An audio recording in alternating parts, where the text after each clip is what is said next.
दा लाल सोहना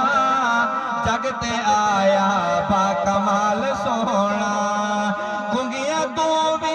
गल्ला करावे गुंगिया तू भी गल्ला करावे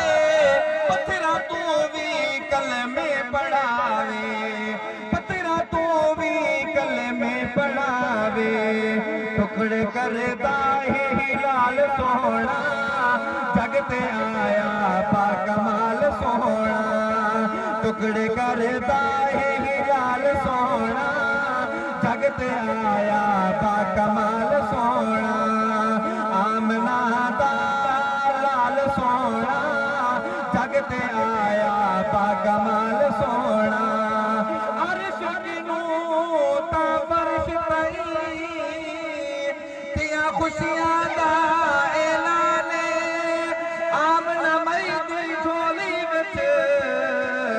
आया नबियां दा